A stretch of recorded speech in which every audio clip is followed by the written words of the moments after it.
ఈసారి చదువుకోవడానికి రీడింగ్ చేయడానికి ఒక 4-5 months పడుతుంది సార్. ఓకే. ఎందుకంటే హెవీ సిలబస్ ఉంది ఈసారి. తెలంగాణ ఏర్పడిన తర్వాత Group 2 కానీ Group 1 కానీ హెవీ సిలబస్ ఉండడంతో మనం ఒక 4-5 months ఫస్ట్ చదువుకోవడానికి అవుతుంది. తర్వాత నోటిఫికేషన్ వస్తే 2-3 times మంచిగా రివిజన్ చేసుకుని షార్ట్ నోట్స్ తయారు చేసుకుంటే మనం 1 year లో ఖచ్చితంగా Group 2 క్రాక్ చేయొచ్చు సార్. ఓకే. 1 year అనేది సరిపోతుంది మనకు. సార్ ఇప్పుడు ఈ నాన్ సైన్స్ బ్యాక్గ్రౌండ్ వాళ్ళకి ఎవరైతే హ్యుమానిటీస్ నుంచి ఆర్ట్స్ నుంచి వస్తారో సార్, సో వాళ్ళకి ఈ సైన్స్ పార్ట్ కాంపిటేటివ్ ఎగ్జామ్లో ఈ సైన్స్ యొక్క రోల్ ఎంతవరకు ఉంటుంది sir? Science and technology sir ఇప్పుడున్న సిలబస్ చూస్తే మనకు సైన్స్ కంటే కూడా సైన్స్ అండ్ టెక్నాలజీ అనేది ఎక్కువ ఉంది సార్. ఓకే. ఇప్పుడు మనకు ఫిజికల్ సైన్స్ కానీ కెమిస్ట్రీ కానీ బయాలజీ కంటే కూడా సైన్స్ లో వచ్చేసి సైన్స్ అండ్ టెక్నాలజీ యొక్క మన సైన్స్ అండ్ టెక్నాలజీ ఎక్కువ శాతంలో ఉంది. కాబట్టి ఇప్పుడున్న మనము సైన్స్ అండ్ టెక్నాలజీ అంటే డైలీ పేపర్ యూజ్ చేయడము. సైన్స్ అండ్ టెక్నాలజీ మరియు సైన్స్ వేరు సార్. అక్కడ సైన్స్ అండ్ టెక్నాలజీ ముడిపెట్టకూడదు. ఏ విధంగా సార్ అది? సార్ ఇప్పుడు మనం ఫిజికల్ సైన్స్ కానీ కెమిస్ట్రీ కానీ అవి థియరమ్స్ తోని అప్లికేషన్ తోనే ఆధారపడి ఉంటుంది. ఈ సైన్స్ అండ్ టెక్నాలజీ అనేది మనం డైలీ వారి జరుగుతున్న అభివృద్ధి కార్యక్రమాల్లో భాగంగా సైన్స్ అండ్ టెక్నాలజీ ఉంటుంది సార్. గ్రేట్. కాబట్టి మనము ఏంటంటే డైలీ పేపర్ ఫాలో అవ్వడము, ఆర్ట్స్ కానీ హ్యుమానిటీస్ ఏ బ్యాక్గ్రౌండ్ అయినా డైలీ పేపర్ ఫాలో అవ్వడము, మనం అప్పుడు న్యూస్ లో చూస్తుంటాము, దాన్ని ఫాలో అయ్యి మంచి షార్ట్ నోట్స్ తయారు చేసుకుంటే సైన్స్ అండ్ టెక్నాలజీ మనము ఈజీగా అధిగమించవచ్చు ఆర్ట్స్ బ్యాక్గ్రౌండ్ వాళ్ళు. సో ఈ క్వశ్చన్ నేను ఎందుకు అడిగాను అంటే సార్, చాలా మంది అభ్యర్థులు అడుగుతున్నారు మాది హ్యుమానిటీస్ బ్యాక్గ్రౌండ్ అండి, మాది ఆర్ట్స్ బ్యాక్గ్రౌండ్ అండి, ఎందుకంటే సైన్స్ మేము థియరమ్స్ కావచ్చు లేదనుకుంటే అవి చదవడానికి చాలా ఇబ్బంది అవుతుంది, మేము Group 2 క్రాక్ చేయగలుగుతామా అని చెప్పేసి క్వశ్చన్స్ అడుగుతున్నారు. అదే సార్, అంటే మనకి ఇప్పుడు సిలబస్ లో సైన్స్ ఇవ్వడం లేదు సార్, సైన్స్ అండ్ టెక్నాలజీ మీద ఎక్కువ దృష్టి పెడుతున్నారు. కాబట్టి మనం అధిగమించడానికి దానికి పేపర్ ఫాలో అవడము, న్యూస్ ఫాలో అవడం అనేది బెటర్, ఉత్తమం. గ్రేట్ అండి. మరి ఈ మ్యాథమెటిక్స్ బ్యాక్గ్రౌండ్ లేని వాళ్ళకి సార్ ఈ అర్థమెటిక్స్ రీజనింగ్ అనేది చాలా పెద్ద ప్రాబ్లం అయిపోతుంది అని చెప్పేసి అభ్యర్థులు ఆందోళన పడుతున్నారు. దాన్ని ఏ విధంగా అధిగమించాలి సార్?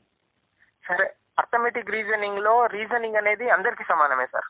ఓకే. కొంతవరకు మ్యాథ్స్ బ్యాక్గ్రౌండ్ వాళ్ళకి అది ఈజీ అవుతుంది, కానీ రీజనింగ్ అనేది మన మైండ్ మీద ఆధారపడి ఉంటది ఎక్కువగా, మనం ఆలోచన శక్తి సార్ రీజనింగ్ అనేది. అర్థమెటిక్ అనేది థీరమ్స్ తోని ఫార్ములాస్ తోని ఆధారపడి ఉంటది.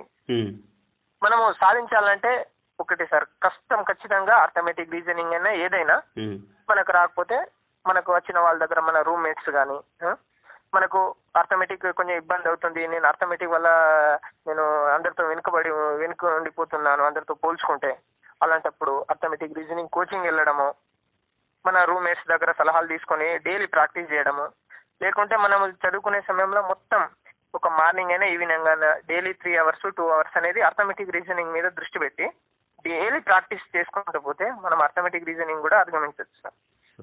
సో మనం ఏ అంశంలో అయితే వీక్ ఉన్నామో ఆ అంశాన్ని నైపుణ్యత సాధించడానికి ఎక్కువ సమయం దానికి కేటాయిస్తే దాంట్లో నైపుణ్యత సాధించవచ్చు అంటారు. సాధించవచ్చు సార్, మనం అనుకుంటే ఏదైనా సాధించవచ్చు.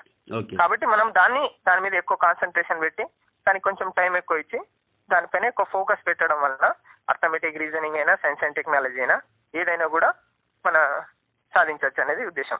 సార్ మీరు టెస్ట్ సిరీస్ ఎంత తరచుగా రాసేవాళ్ళు సార్?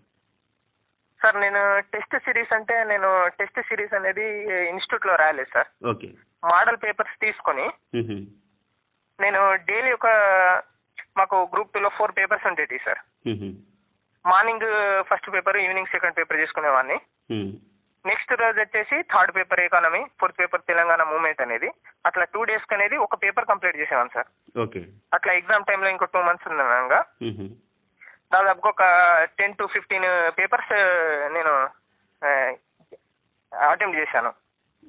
మోడల్ పేపర్స్ అటెంప్ట్ చేయడం వల్ల మనకు అవగాహన వస్తుంది, ఏ రకమైన క్వశ్చన్లు వస్తాయి, మనం ఇంకా చదువుకొని ఏమున్నాయి, కాబట్టి వాళ్ళని చదువుకోవాలి. ఏవేవైతే మనకు వెనుకొండిపోతున్నాం, దేంట్లో మనము వెనుక ఉండిపోతున్నాం అనేది మీరు చెప్పినట్టు అర్థమెటిక్ లో, సైన్స్ అండ్ టెక్నాలజీలో ఇలా ఏ సబ్జెక్ట్ లో వెనుకుంటున్నాం అనేది మనకు తెలుస్తుంది.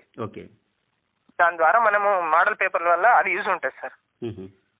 మోడల్ పేపర్ల వల్ల మనకు టైం సరిపోతుంది సార్, మనం ఎంత టైంలో చేయగలుగుతున్నాము మెయిన్ గా మనం ఎంతవరకు చేస్తాం, దేంట్లో వెనుకుంటున్నాము అనేది మనకు మోడల్ పేపర్ చేయడం వల్ల అవగాహన వస్తుంది.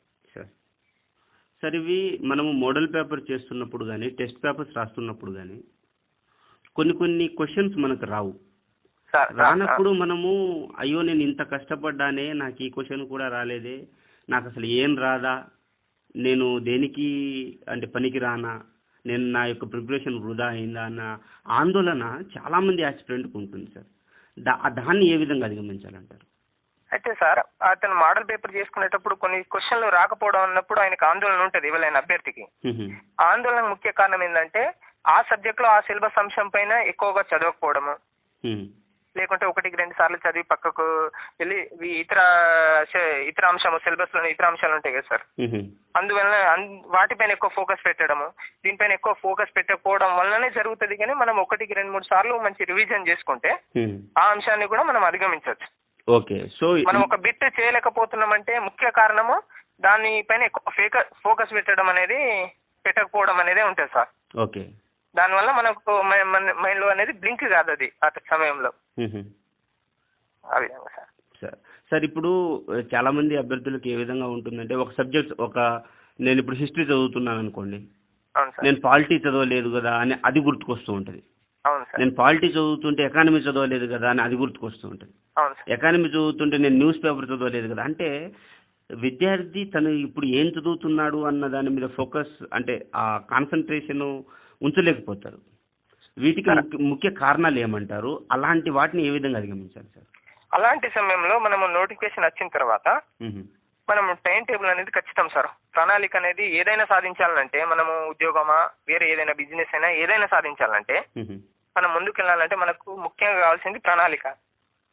మనము ఒక పేపరు 2 పేపర్లు, రోజుకు 2 పేపర్లు, మార్నింగ్ ఒక పేపర్ లోని ఒక సబ్జెక్టు, మధ్యాహ్నం ఒక సబ్జెక్టు, ఈవినింగ్ ఒక సబ్జెక్టు, నైట్ ఒక సబ్జెక్టు సెకండ్ పేపర్ లో. ఆ విధంగా చదువుకుంటూ ప్రతి 15 రోజులకు ఒక్కొక్క పేపర్ అనేది కంప్లీట్ చేసుకుంటూ వెళ్ళాలి సార్. 15 రోజులు 20 రోజులు ఎవరి వీలుని బట్టి. కొత్తగా వచ్చిన ఆస్పిరెంట్స్ ఏమో కొంచెం టైం పట్టచ్చు వాళ్ళకు. ఆల్రెడీ సీనియర్స్ అయితే కొంచెం తక్కువ టైంలో వాళ్ళు ఇది చేస్తారు. కాబట్టి మనం ప్రణాళిక అనేది మనకు ముఖ్యం ఏది సాధించాలన్న లైఫ్ లో. కాబట్టి ప్రణాళిక ప్రకారం మనము ఒక్కొక్క సబ్జెక్ట్ ను మనం అనుకుంటాం 15 రోజులలో ఇಷ್ಟು పార్ట్ కంప్లీట్ చేసేయాలి, ancient, modern, medieval, movement complete చేసుకోవాలనుకుంటే మనకు అది కంప్లీట్ చేసుకున్న తర్వాత మనకు ఒక కాన్ఫిడెన్స్ అనేది వస్తుంది. కాబట్టి మనం నెక్స్ట్ సబ్జెక్ట్ కు ఇంకో 15 రోజుల్లో కంప్లీట్ చేస్తాం. ఇలా 3-4 నెలల్లో ఫస్ట్ ఒక రీడింగ్ అనేది ఫస్ట్ టైం అయిపోతుంటది మనది. అప్పుడు మనకు ఒక కాన్ఫిడెన్స్ అనేది బిల్డప్ అవుతుంది సార్. కాబట్టి మనం ఇది ప్రణాళిక వేసుకుంటే ఈ 15 రోజులు అనేది ఈ సబ్జెక్టు ఈ పేపర్ కేటాయించిన కాబట్టి వేరే పేపర్ మీద వేరే సబ్జెక్ట్ మీద మనకు దృష్టి ఉండి ఇది ఆందోళన ఉండదు. అది మన ప్రణాళిక అనేది ముఖ్యం సార్. సార్ చివరగా మా ఆస్పిరెంట్స్ కి మీరేమైనా చెప్పాలనుకుంటున్నారు? ఎలా ప్రిపేర్ అవ్వాలి, ఆందోళన ఎందుకు చెందకూడదు అన్న అంశాల మీద? ఆస్పిరెంట్స్ కంటే ముఖ్యంగా ఫస్ట్ మనం ఒక ఏదైనా సాధించాలంటే ఫస్ట్ మనకు కావాల్సింది ఆత్మవిశ్వాసం సార్. ఆత్మవిశ్వాసం ఉంటే దానికి అనుగుణంగా మనం చదువుతాం. ఎందుకంటే మనము సాధించగలమనే ఒక విశ్వాసం మనలో వచ్చిందనుకో, ఇది నేను సాధిస్తాను అని ఎక్కువ కష్టపడగలుగుతాం. కాబట్టి ఆత్మవిశ్వాసం అనేది ఫస్ట్. సిలబస్ కూడా మనము ఎప్పుడు కానీ మనకంటే ముందున్న అభ్యర్థులను చూసి ఆందోళన చెందకూడదు. మనకంటే కొంచెం తక్కువ ఉంటారు సార్, అప్పుడే కొత్తగా వాళ్ళు వచ్చిన వాళ్ళను చులకనగా చూడకూడదు. ఎందుకంటే వీళ్ళకి సబ్జెక్ట్ నాకంటే తక్కువ ఉంది, వీళ్ళకంటే ఎక్కువ ఉంది అని ఎవరితో మనం కంపారిజన్ అనేది చేసుకోవద్దు. మనది మనము ఒక స్కోర్ ను టార్గెట్ పెట్టుకుని ఇంత స్కోరు నేను చేయగలుగుతాను ఈ విధంగా కష్టపడితే అని దృష్టి పెట్టుకుని దానికి అనుగుణంగా చదువుకుంటూ ఉండాలి. ఫస్ట్ కాన్ఫిడెన్స్ ఉండాలి సార్. ఎవరిని చూసి భయపడద్దు.